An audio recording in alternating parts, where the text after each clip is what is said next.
The bad news is I got my period yesterday, so I'm not pregnant. The good news is this means that I can eat pate. And so welcome back to my Jewish kitchen, and today we're going to be making chicken liver pate. I like the idea of this becoming a bit of a series.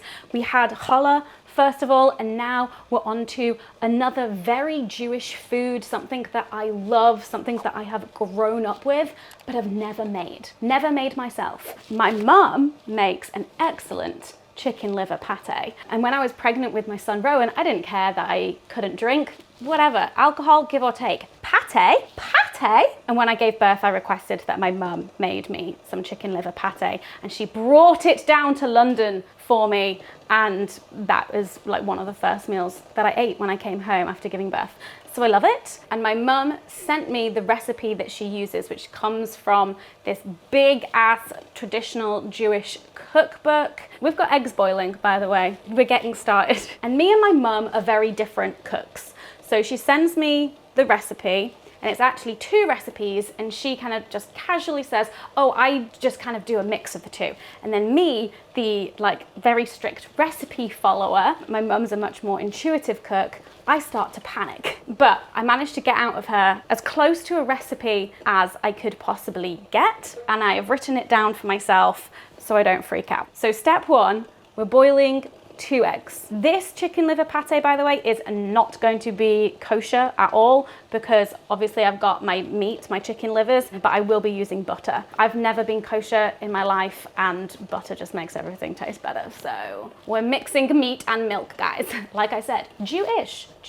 So the eggs are boiling, and then they need to cool down. I've already measured out my chicken livers. They're in that bowl over there. I'm gonna try and not do too many close-up shots of them, because I know that not everyone wants to see chicken livers. And to be honest with you, I don't think I'd ever actually seen them before. And here we are. I had to go to a butcher's to get them. My local supermarket did not have them. And you know what I call that? Discrimination right there. I'll tell you what is anti-Semitism. Kristen Wiig's character on Nobody Wants This not liking the Jewish mother's chicken liver pate. That show is great. Love that show. I'm already too warm. There's a chair holding up the door behind me to create some airflow in this flat because it's very hot today. What am I doing? I need to chop this onion. I need to chop an onion. So half of this onion is going to boil with the chicken livers. This just sounds delicious. Let's boil some chicken livers. And then the other half, we're gonna dice and fry with some butter and garlic. Yum! And then basically everything just gets blended together. I'm feeling quite optimistic because this recipe seems simpler than I was expecting.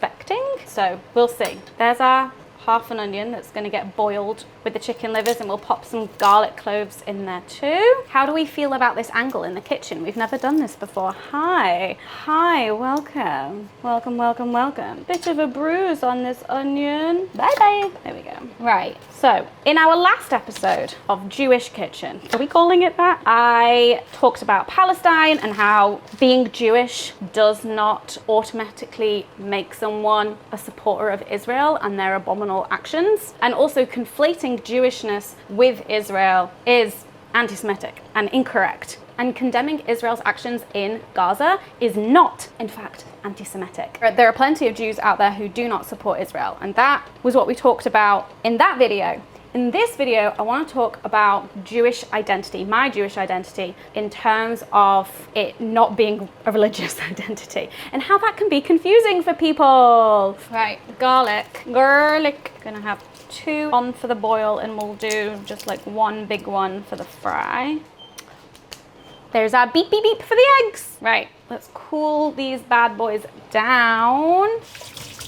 Let's get some really cold water. Okay, we have some hard-boiled eggs cooling down. Excellent. Okay, so now I want to start boiling our chicken livers because that's gonna take 10 minutes. Should we do this pot? This pot. Gonna have a lot of things to wash up, aren't we? Right, do we just use this one? Is this too small? Is that gonna fit everything in it? Could be fine. Okay, cold water. Right, chicken livers going in. Lovely. And then our onion going in. And then I just need to do my garlic. Plop.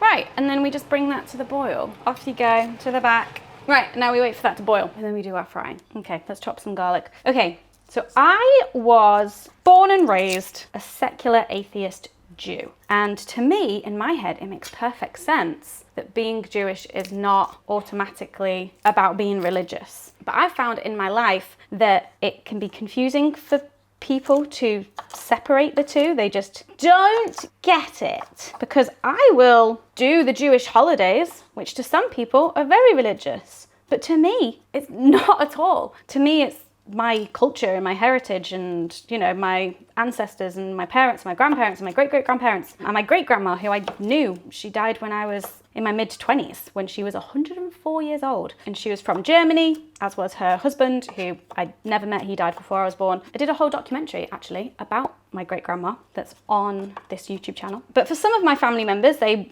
are religious. But for most of us now, not really. But in the same way that I think many people in this country and around the world who celebrate Christmas, but who aren't believing Christians. Like, you celebrate that, I celebrate it as a cultural holiday, not as a religious holiday. And that's how I celebrate all of the Jewish holidays too. And the other kind of complicated thing about Judaism is that it's not just like a religion and a culture, but it's also an ethnic group. When I did the like 23andMe genetic testing thing, my results were 50% Ashkenazi Jew. That's my mum's side. She is 100% Ashkenazi Jew. My dad is the white British side of me. And actually one of the things that I've found myself doing more recently, although I wish I had done this in the last census that was in the UK, but alas, I'm gonna have to wait like another 9 years now, I guess. Was it last year? I can't remember. But there is no option on the vast majority of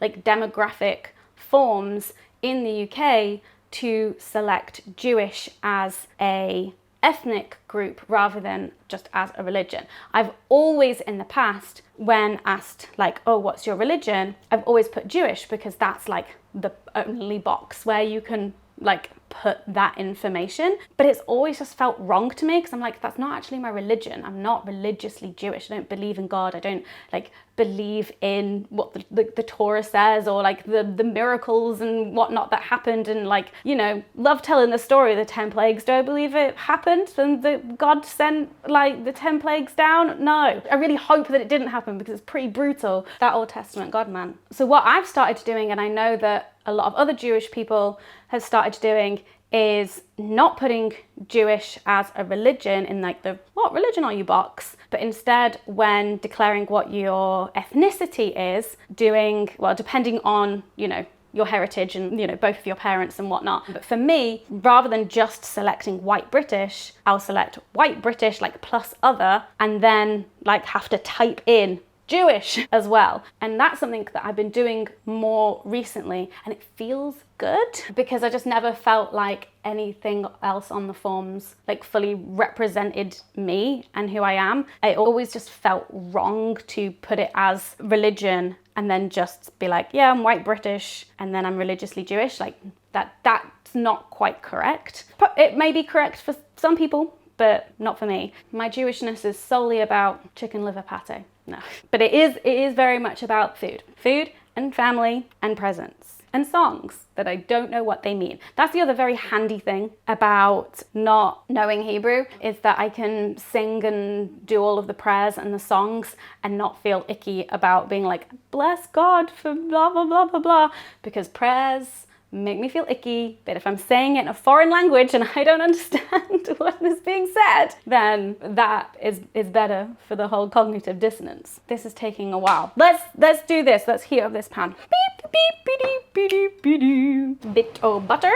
I probably should have been heating up this pan very early. Dan will be disappointed in me. Dan is the chef in our house, and he's taught me a lot of things about getting your pans hot and salting things at the right times. If you want to know more, here's a book. I got this for Dan for his birthday one year. I've not read it, he's read it, and so then I have understood it like secondhand through him. Salt, fat, acid, heat, mastering the elements of good cooking. It's basically chemistry. It's a chemistry lesson, but it also has pretty diagrams. Like, look at this. Ooh, what should I cook? And then the world of flavors. Oh, I wonder if there's anything that we can like point to Jewish culture here. I'm like, where would that be? The pH of almost everything in Salmon's Kitchen. See, it's a chemistry book. The world of fat.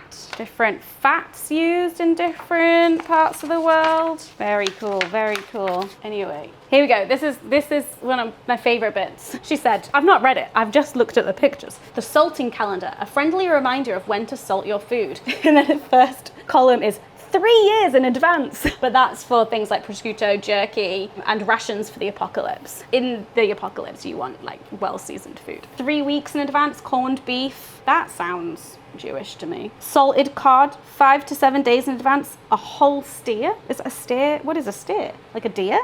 A stag deer? What is a deer? What is a steer? Is it an animal? I'm assuming. Steer. Go away. Oh, it's cattle? Anyway, 3 days in advance. A whole pig. A whole lamb or goat. 2 days in advance. Thanksgiving turkey, Christmas goose, and any other big bird. Rib roast, leg of lamb. 1 day in advance. Chicken. If you're doing chicken, salt that thing a day in advance. Should I have salted my chicken livers? And I'm gonna salt my onions. Anyway, and then it goes all the way up to like on the day, before cooking, while cooking, etc. But then like at the point of serving and eating, it says, hopefully you won't need to salt while eating. Because if you'd have done all of this correctly. Anyway, so it's getting hot. I'm scared it's not gonna be hot enough. Let's get a bit more butter in there.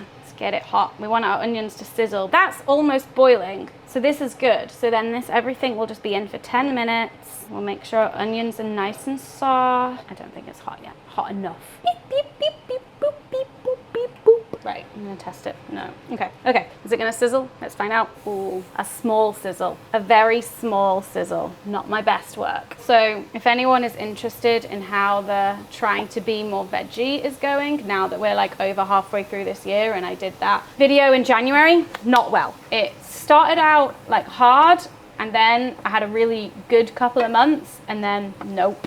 So there's that. Salt, onions. There we go. Right, I'm gonna set a time of 10 minutes, and I'm gonna see you back here when my onions are soft and our chicken liver is boiled. There's something about the word boiled, I don't know, that normally doesn't gross me out, but in this context, boil, it doesn't do it for me.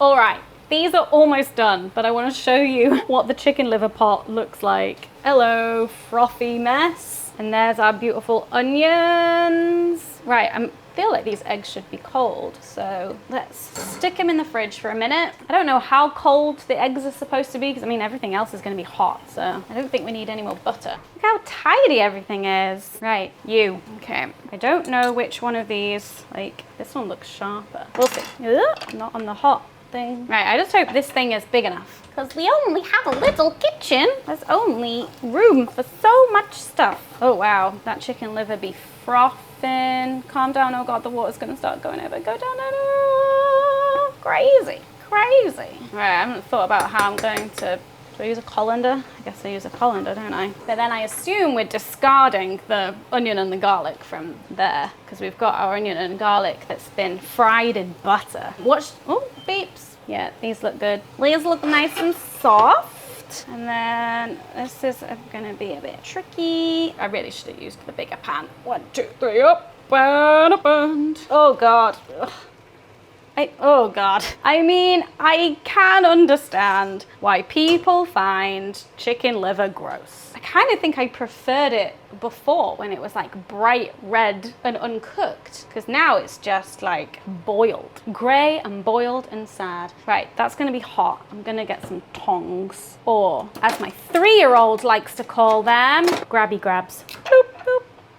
It does smell bad, I'll give you that, but hopefully all of this, and then I'm gonna add some more salt and pepper. This seems like a really small amount. Maybe my mum normally doubles the recipe. Also, I had to buy a lot more chicken livers at the butcher's, and they're now in the freezer. So basically, between now and me getting pregnant, whenever that may be, I'm gonna have to eat a lot of chicken liver pate, because I don't know how long it will keep in the freezer. 6 to 12 months, maybe? If I get pregnant right now, then maybe I can have some as my like present for, let's do a bit more pepper, giving birth, who knows? You can't plan this shit. You shouldn't plan your life around when you can take the chicken livers out the freezer. Are we ready? How anticlimactic. I forgot that there's a button. It's not getting all these top onions. Okay, but it's looking like what I expect. Just need to get more of those onions in. Although the onions, maybe I didn't soften the onions enough. They're not supposed to be visible, but maybe I just need to use the other whizzy thing. But let's try this one again.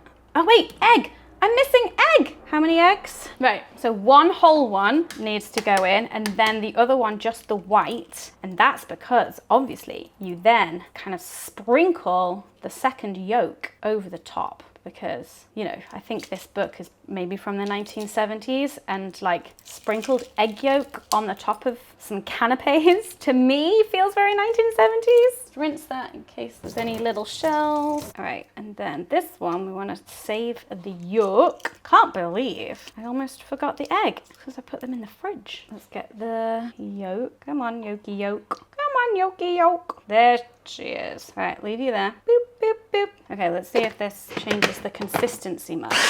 Oh yeah, looking good. I can still see some onions, but that's not like the end of the world. Oh boy, look at this. This is feeling very familiar. Whoa, the smell though. Smell still does something not pleasant to me, even though I'm like, it's delicious. All right, I think I'm gonna call it. Yeah. Okay, right. Beautiful and smelly. What container do we want to put this in? I want it to be aesthetic, you know? I can put it in this Pyrex dish, but I think not a lot of it, but it'll do. Oh yeah, baby. I've not even tasted it yet. This is... Yeah, I fucking did it. That was so easy. Oh my God, and I've got like 500 grams more of chicken livers in the freezer. Wow. Any friends want to come over for some chicken liver pate? Because I got some. Oh boy, do I got some. Right, but let's make this aesthetic. Okay, really, I could have doubled this recipe and then it would have filled this pot very nicely. I think I'm gonna have to like decant it into a smaller pot that is less aesthetic. We're going plastic. This is gonna be better. Oh my God, I'm a proper Jewish mum. Next time we can make chicken soup and we can talk about raising a Jewish child, being a Jewish mother. Because I think I made a video about if I was going to raise Rowan Jewish, but before he was born. And I know I've seen some questions about like my thoughts on that now that he's here. Now that he's here, he's 3, and I do have thoughts. I've got thoughts. This is a better size. And then we can't forget our yolk. Oh my God, I love it. I just love it. It tastes so fucking good. Here's the beautiful situation. I mean, it doesn't look very beautiful, but it's yummy. Okay, so now we need to take this yolk and we're gonna smush it through the sieve. I've never done this before. Oh, okay, anything coming out? Or maybe do I have to smush it through the sieve? Because it's already looking nice and crumbly inside the sieve. Oh, there's stuff coming out the other side, but it's not falling. Is my sieve just, the hole's too small? You see it? You see it? How do I get that off and onto my pate? Or is that not the point? Then this bit of the yolk is now very rubbery. Right, let's put that aside. And then, oh, come on. That's the stuff. This is what it looks like in my head. Okay, kind of feel like, because you're not using the whole yolk, because that bit's kind of unusable. I need more. Only a little bit of yolk on here. It's starting to look pretty. It's starting to look like something you could serve. There we go. Ooh, how exciting! Let me show you. Let me show you my fine work. Ready? After all that, ta-da! Seems very anticlimactic because it looks very, I don't know, it's just some brown mush in a pot, in a plastic takeaway container. But I have crackers. So I will eat pate on most things. Toast, bagels, crackers, matzah. Don't think I've done that, but I don't have any bread. I only have crackers. So we're doing crackers. We've got sour cream and chive crackers. So let's get a little plate. Let's do 3. 3 is a good number. Do you know what? I don't think I've ever eaten pate freshly hot. It's always been stuff that my mum has like cooked the day before or, you know, weeks ago. And so it's like fridge cold or defrosted or whatever. But let's have some hot pate then. Get a bit of egg crumbs. How long can this keep in the fridge? I may have to freeze this because we're going away this weekend. So when am I going to eat all of this? Here we go. Cheers. If anything, the sour cream and chive doesn't work with it because there's too many flavors competing, and actually what you want is just a nice plain cracker, plain bread, plain bagel. But damn it, this is way more successful than the challah.